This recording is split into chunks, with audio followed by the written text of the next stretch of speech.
नमस्कार साथियों, स्वागत आपका हमारे YouTube चैनल पर। तो दोस्तों, सोचो सोचो अगर तुम एक ऐसे देश के लीडर होते जो अपनी बॉर्डर को सुरक्षित करने के लिए एक्शन ले रहा हो, लेकिन दुनिया के सभी ताकतवर देश जो हैं वो तुम्हारे खिलाफ हो जाएं। अब रशिया के नजरिए से देखें तो ये सिर्फ एक डिफेंसिव स्टेप है, यानी कि रशिया का यूक्रेन के ऊपर जो अटैक हुआ था वो सिर्फ एक डिफेंसिव स्टेप था रशिया की तरफ से। यूक्रेन को अपनी ही सिक्योरिटी के लिए कंट्रोल में लेना रशिया के लिए जरूरी है। रशिया के लिए ये सिर्फ एक बॉर्डर डिस्प्यूट नहीं बल्कि अपनी एग्जिस्टेंस का सवाल है। पुतिन का मानना है कि नेटो का एक्सपेंशन जो है वो सीधा रशिया के खिलाफ एक साजिश है, और अगर रशिया ने अभी एक्शन नहीं लिया तो कल को रशिया के दरवाजे पर नेटो के टैंक्स आकर खड़े हो जाएंगे। लेकिन बाकी दुनिया के नजरिए से ये एक जबरदस्ती का इन्वेजन है, एक बड़े मिलिट्री पावर का अपनी ताकत के जोर पर नई बॉर्डर्स तय करने की एक कोशिश है। तो सच क्या है? क्या रशिया सिर्फ अपनी सुरक्षा के लिए लड़ाई लड़ रहा है, या फिर पूरी दुनिया में एक नई पावर डायनेमिक्स को डिफाइन करने की कोशिश कर रहा है? और साथ में ये यूक्रेन के ऊपर जो रशिया ने जंग छेड़ी है, रशिया उसको कब तक सस्टेन कर सकता है? रशिया की इकोनॉमी कब तक इस जंग को फंड कर सकती है? तो चलिए समझते हैं इसके पीछे की पूरी कहानी को। पर उससे पहले, चैनल का नाम है दिया ये सब, मेरा नाम है राही मेहता। चैनल को अभी सब्सक्राइब कर लें ताकि आप ऐसे इंफॉर्मेटिव वीडियोस देखते रहे। तो चलिए शुरू से शुरू करते हैं और जानते हैं पूरी कहानी। तो दोस्तों, पिछले कुछ महीनों में या पिछले कुछ हफ्तों में हमने वाकई एक हिस्टोरिक शिफ्ट देखा है इस पूरी दुनिया के अंदर, जो दुनिया के पावर बैलेंस को पूरी तरीके से बदल चुका है। यह पहली बार हुआ था जब एक अमेरिकन प्रेसिडेंट ने पुतिन से बात की थी, वो भी 2022 के इन्वेजन के बाद। वो फोन कॉल जो यूएस प्रेसिडेंट डोनाल्ड ट्रंप और रशियन लीडर व्लादिमीर पुतिन के बीच हुई थी, उसने ग्लोबल अलायंसेस को पूरी तरीके से हिलाकर रख दिया था। मुझे लगता है कि यह तय है कि अब हमें कोल्ड वॉर जैसी मिलिट्री स्पेंडिंग का सामना फिर से करना पड़ेगा। अब रिसोर्सेज के लिए कंपटीशन फिर से शुरू होने वाला है, चाहे सीज फायर टेबल पर हो। लेकिन यूएस का यूक्रेन को मिलिट्री सपोर्ट और पूरे यूरोप को सपोर्ट जो है वो अब गारंटी नहीं है। इसका मतलब यह है कि यूरोप के फ्यूचर में रशिया को रोकने की ताकत अब इतनी श्योर नहीं है। पर जो चीज क्लियर है वो ये है कि डेकेड से ज्यादा के सैंक्शंस काम नहीं आए हैं। रशिया के ऊपर जितने भी सैंक्शंस पूरी दुनिया ने लगाए वो अब काम नहीं आए हैं। एक बार इस चार्ट को देखिए आप। European union, Canada, USA, UK, Australia, New Zealand, Taiwan, Japan, south Korea, लगभग हर एक बड़ी कंट्री ने रशिया के ऊपर पिछले 10 सालों में सैंक्शंस लगाए हैं। पर यह क्लियर है कि पिछले 10 सालों के सभी सैंक्शंस जो है वो रशिया के ऊपर काम नहीं आए हैं, पुतिन के ऊपर काम नहीं आए हैं। रशिया की इकोनॉमी ने जंग और सैंक्शंस को उससे ज्यादा अच्छे तरीके से झेला है जितना वेस्टर्न एनालिस्ट ने प्रेडिक्ट करने का काम किया था। दुनिया और G7 ने रशिया के खिलाफ कुछ सबसे ज्यादा कठोर कदम उठाए, फिर भी वो रशिया को रोक नहीं पाए हैं। अब रशिया के नजरिए से देखें तो अभी इकोनॉमी उनके लिए प्राइमरी कंसर्न है ही नहीं।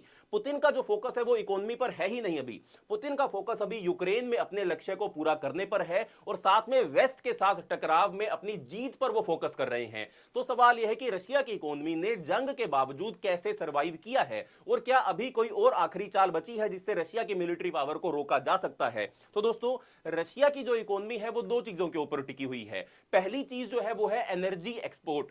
रशिया जो है वो एनर्जी प्रोडक्ट्स के एक्सपोर्ट, जैसे कि ऑयल, जैसे कि नेचुरल गैस, इसमें बहुत आगे निकल चुका है। आप एक बार ये चार्ट देखिए। Russia's most important oil exporting market जो है वो कनाडा भी रशिया से ऑयल ले रहा है, नीदरलैंड भी ले रहा है, डेनमार्क भी ले रहा है, कोरिया भी ले रहा है। दुनिया की सभी मेजर इकोनॉमी जो है वो रशिया से ऑयल खरीदने का काम कर रही हैं। दूसरा जिसने रशिया की इकोनॉमी को सस्टेन करने का काम किया है वो है रशिया का मिलिट्री इंडस्ट्रियल कॉम्प्लेक्स। वो भी रशिया की इकोनॉमी को सबसे तेजी से बढ़ाने वाला हिस्सा है। आप देखें पर कैपिटा कितना ज्यादा रशिया अपनी मिलिट्री के ऊपर एक्सपेंडिचर कर रहा है, और इस जंग के शुरू होने के बाद से ये एक्सपेंडिचर जो है वो लगातार बढ़ता जा रहा है। रशिया की सरकार ने अपनी इकोनॉमी में भारी पैसे डाले हैं, एक तरफ डिफेंस प्रोडक्शन को सपोर्ट करने के लिए और दूसरी तरफ उन बिजनेसेस और सेक्टर्स को सपोर्ट करने के लिए जो इंटरनेशनल सैंक्शन से प्रभावित हुए थे। अब रशिया की मिलिट्री को अपनी सेना के लिए नए लोगों की जरूरत भी है ताकि वो फ्रंट लाइन के ऊपर अपने सैनिकों को लड़ने के लिए भेज सके। लेकिन दिक्कत अब रशिया के अंदर क्या चल रही है इसको भी समझ लेते हैं। लेकिन दिक्कत यह है कि जो लोग पहले रशिया की सिविल इंडस्ट्रीज में काम कर रहे थे उन्हें अब मिलिट्री में भर्ती के लिए बुलाया जा रहा है। इस वजह से सिविल सेक्टर्स जैसे कि फैक्ट्रीज, कंपनीज एटसेट्रा के पास अब कम लोग बचे हैं काम करने के लिए। अब सिविल इंडस्ट्रीज के पास एक ही तरीका बचा है कि वो अपनी सैलरी बढ़ाएं ताकि लोग मिलिट्री के बजाय उनकी इंडस्ट्री, उनकी कंपनीज के अंदर आकर काम करें। जब सैलरी बढ़ती है तो लोगों के पास ज्यादा पैसा आता है, जिससे मार्केट में डिमांड बढ़ती है, मतलब लोग ज्यादा शॉपिंग करने जाते हैं, नई नई चीजें खरीदते हैं। लेकिन प्रॉब्लम इससे यह है कि मार्केट में सप्लाई उतनी तेजी से बढ़ नहीं पा रही है जितनी तेजी से रशिया के अंदर डिमांड बढ़ रही है, क्योंकि एक एक तो रशिया ने अपने तेल को बेचकर, दूसरा रशिया ने अपनी मिलिट्री स्पेंडिंग बढ़ाकर अपने लोगों की जेब के अंदर ज्यादा पैसा डालने की कोशिश करी। इस वजह से क्या हुआ, इस वजह से रशिया की इकोनॉमी ओवरहीट होने लगी है। ओवरहीटिंग का मतलब होता है जब डिमांड ज्यादा हो जाए लेकिन सप्लाई उतनी ना हो, जिससे प्राइसेस तेजी से बढ़ने लग जाते हैं, इन्फ्लेशन बढ़ जाती है। इसका इफेक्ट इन्फ्लेशन के रूप में सबको दिखाई देता है। मतलब रशिया के अंदर चीजें जो है वो बहुत ज्यादा महंगी हो गई हैं। और आप एक बार इस इन्फ्लेशन का चार्ट देखिए, बहुत ही ज्यादा इन्फ्लेशन रशिया फेस करके आया है। 2022 में वो अपने पीक पर पहुंच चुकी थी, फिर 2023 के अंदर वो डिप करी, लेकिन अब रशिया के अंदर इन्फ्लेशन जो है वो वापस लगातार बढ़ती जा रही है। 2000 मैं दोबारा रिपीट कर दूं आपके लिए, 2022 में ये इन्फ्लेशन अपनी पीक पर पहुंच गया था। रशिया ने फिर क्या किया, रशिया ने कैपिटल कंट्रोल्स करना शुरू किया। मतलब रशिया ने अपनी इकोनॉमी के अंदर पैसों के फ्लो को कंट्रोल करना 2022 के अंदर शुरू किया। इंटरेस्ट रेट्स यानी कि लोन के ऊपर जो लगने वाला ब्याज था, रशिया ने उन सब चीजों को बढ़ाना शुरू किया, जिसके चलते थोड़े समय के लिए रशिया अपनी कंट्री के अंदर इन्फ्लेशन को कंट्रोल करने में कामयाब रहा। लेकिन 2023 के मिड तक आते आते ये फिर से तेजी से बढ़ने लग गया था और अब भी रशिया हाई इन्फ्लेशनरी प्राइसेस को फेस कर रहा है। ये इन्फ्लेशन का प्रॉब्लम काफी सीरियस है। इसका मतलब यह है कि रशिया के सेंट्रल बैंक को अपनी मॉनेटरी पॉलिसी को टाइट रखना पड़ेगा। अभी रशिया के इंटरेस्ट रेट जो है वो लगभग 21% के आसपास है, यानी कि रशिया में सबसे ज्यादा इंटरेस्ट रेट आज की डेट में जनता पे करने का काम कर रही है। आप देखिए ये इन्फ्लेशन रेट का जो चार्ट है, अभी रशिया में 21% के आसपास इंटरेस्ट रेट आपको चुकाना पड़ता है अगर आप बैंक से लोन लेते हो।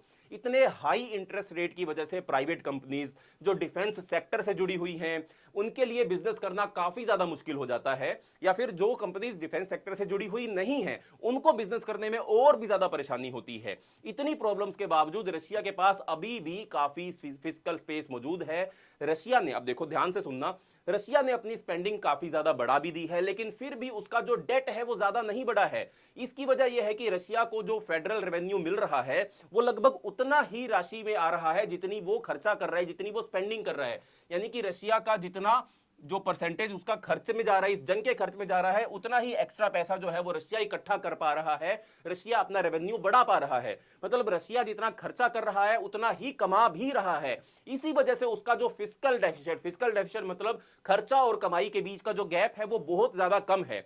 जो पैसा खर्च हो रहा है उसका एक बड़ा हिस्सा रशिया अपनी मिलिट्री प्रोडक्शन, डिफेंस सेक्टर और सैंक्शंस की वजह से जो अफेक्टेड इंडस्ट्रीज हैं उनको सपोर्ट करने में लगा रहा है।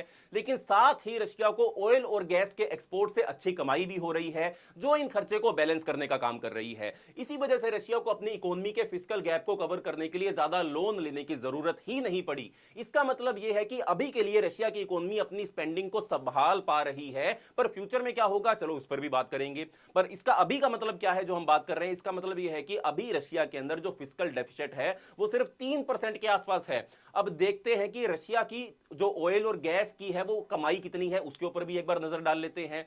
तो उससे हमको डायरेक्टली समझ में आने लग जाएगा कि एनर्जी रशिया की इकोनॉमी के लिए कितनी ज्यादा इंपॉर्टेंट हो जाती है। तो दोस्तों, रशिया अभी तकरीबन 10.4 मिलियन बैरल, मैं लिखकर आपको बताता हूं, 10.4 मिलियन बैरल का जो ऑयल है वो इतना ज्यादा ऑयल प्रोड्यूस कर पा रहा है, पर डे प्रोड्यूस कर पा रहा है। दुनिया में सबसे ज्यादा प्रोड्यूस करने वाले कंट्रीज के अंदर रशिया शामिल हो चुका है। दोबारा, लगभग 10.4 मिलियन बैरल पर डे तेल का प्रोडक्शन रशिया कर रहा है। इसी वजह से रशिया दुनिया का तीसरा सबसे बड़ा ऑयल प्रोड्यूसर बन चुका है। बस यूएस और सऊदी के बाद रशिया का नंबर अब आता है। रशिया सरकार ऑयल की सेल्स और रेवेन्यू पर टैक्स भी लगाती है, और ज्यादातर जो ऑयल एक्सट्रैक्शन कॉर्पोरेशंस रशिया के अंदर मौजूद है उसमें सरकार का मेजर स्टेक भी है। उसके चलते रशिया की सरकार को वहां से डिविडेंड भी मिलता है, वहां से भी रशिया की कमाई होती है।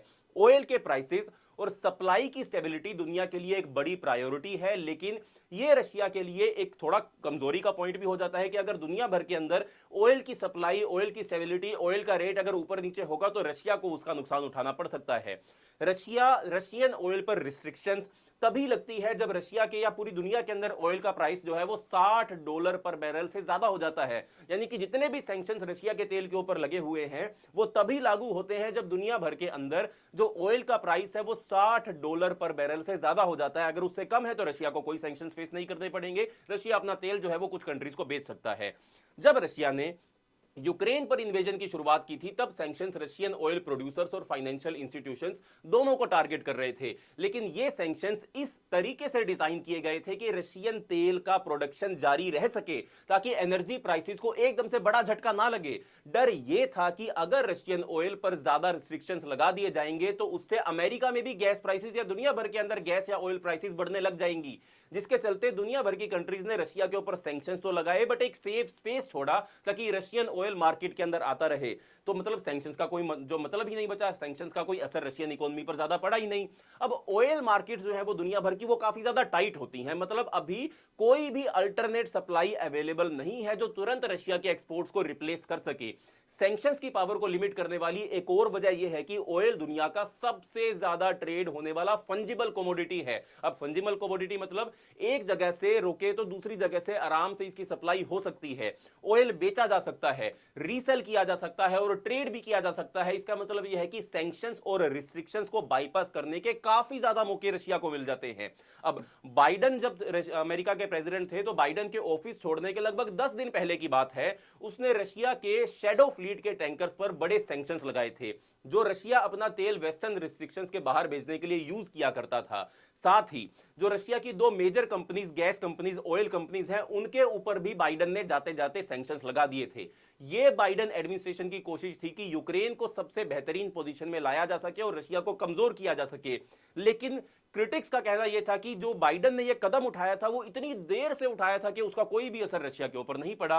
अब ऑयल के साथ साथ रशिया के पास दुनिया के सबसे बड़े नेचुरल गैस रिजर्व भी हैं। 2021 में यूरोपियन यूनियन ने अपनी लगभग आधी गैस रशिया से ही इंपोर्ट की थी। आप यहां पर देख सकते हैं share of gas imports by the European union. इस शेयर में अगर हम बात करें तो रशिया का हिस्सा है लगभग 45%, यानी कि वही यूरोपियन यूनियन जो यूक्रेन के मुद्दे को लेकर रशिया की गला पकड़ने की बार बार कोशिश कर रहा है, वही यूरोपियन यूनियन 2023 में रशिया से लगभग 45% गैस इंपोर्ट कर रहा था।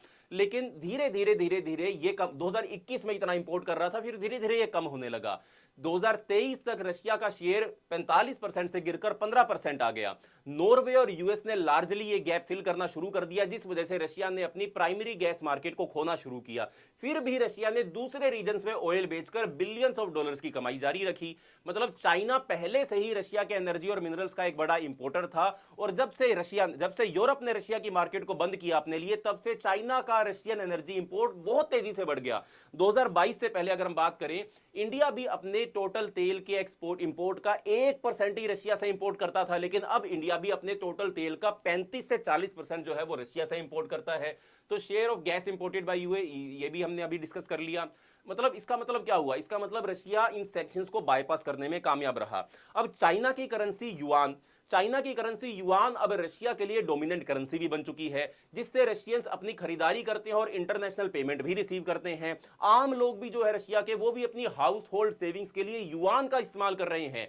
चाइना रशिया के लिए क्रूशियल सप्लाई लाइन बन चुका है, जो रशिया को सेमीकंडक्टर, इसके साथ ही माइक्रो इलेक्ट्रॉनिक आइटम्स की सप्लाई भी कर रहा है, जो रशिया अपने प्रिसीजन गाइडेड वेपन्स के लिए यूज करता है, जो यूक्रेन पर टारगेट करने में काम भी आते हैं। अगर इंडिया और चाइना ने वेस्टर्न सैंक्शंस को फॉलो किया होता तो रशिया के लिए इतनी लंबी जंग को चलाए रखना बहुत ही ज्यादा मुश्किल हो जाता। लेकिन रशिया का अपने एशियन ट्रेडिंग पार्टनर्स पर ज्यादा निर्भर रहना उसकी एक बड़ी कमजोरी को भी दिखाता है। रशिया की टाइट मॉनेटरी पॉलिसी और नए सैंक्शंस जो साल के शुरुआत में बाइडेन एडमिनिस्ट्रेशन ने लगाए, ये दोनों मिलकर रशिया को एक परफेक्ट रिसेशन के हालात में धकेल सकते थे। रशिया में आम चीजें, जैसे कि अब रशिया में क्या हो रहा है, मैंने पहले ही बताया आपको कि बहुत ज्यादा जो इन्फ्लेशन है वो बढ़ रही है। अब रशिया के अंदर जो आम चीजें जैसे कि बटर, जैसे कि पोटैटोज के प्राइस में भी जबरदस्त तेजी हमको देखने को मिली है, जो कि लेबर शॉर्टेज और हाई इन्फ्लेशन की वजह से हुआ है। इसका सीधा असर आम रशियंस की जिंदगी पर पड़ता है।